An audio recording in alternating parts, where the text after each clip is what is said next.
Madame la maire, chers collègues, je suis, vous le savez, attachée à ce que nos débats restent centrés sur les enjeux locaux et sur ce qui relève directement de nos responsabilités municipales. Mais il y a des moments où le silence n'est plus une option, quand certaines dérives politiques nationales deviennent trop graves pour être ignorées. Nous avons ici aussi le devoir de les dénoncer.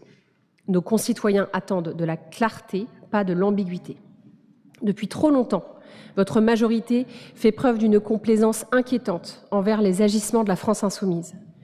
Une complaisance qui vous lie, de fait, à des discours et à des comportements qui ne devraient jamais être tolérés dans une démocratie digne de ce nom.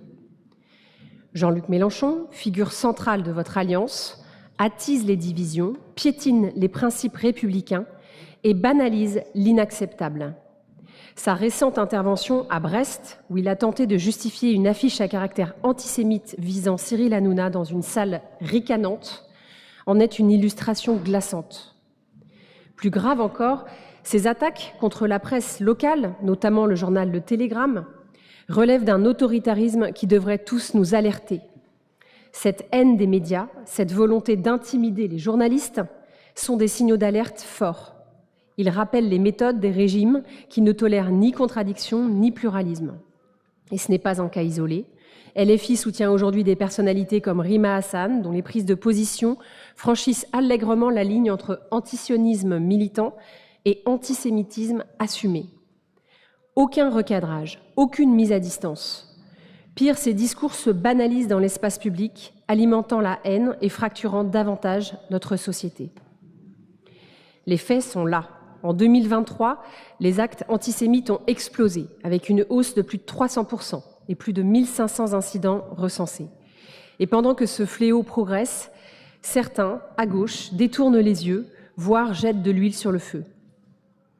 Que dire aussi de l'hypocrisie dont font preuve les députés de votre camp suite à l'agression du rabbin d'Orléans ce week-end, alors même que les mêmes responsables ont affiché leur soutien à Salah Hamouri, condamné pour un projet d'attentat contre un rabbin? Peut-on encore parler d'engagement républicain quand on choisit sciemment de défendre ce type d'individu? Madame la maire, vous qui avez longtemps revendiqué une ligne républicaine, proche de celle d'un Manuel Valls, comment justifiez-vous aujourd'hui votre alliance avec une formation politique qui nie la gravité de l'antisémitisme, qui s'en prend aux journalistes, qui alimente la haine contre la police et les institutions de la République? Ce double discours, Madame la maire, n'est plus tenable. Vous ne pouvez plus vous réfugier dans le flou. Vous avez choisi de vous allier avec LFI. Ce choix vous engage. Il engage toute votre majorité. Alors je vous repose la question clairement. Condamnez-vous les propos de Jean-Luc Mélenchon? Condamnez-vous les positions ambiguës, voire franchement antisémites, tenues par certains de ses soutiens? Continuez-vous à vous reconnaître dans une alliance politique avec un parti qui nie les valeurs fondamentales de la République? Et surtout, comptez-vous reconduire cette alliance lors des échéances électorales à venir? Face à la montée de la haine et à la banalisation de l'antisémitisme, les Rennaises et les Rennais ont le droit d'attendre de vous des paroles fortes, des actes clairs et une position sans équivoque. Je vous remercie.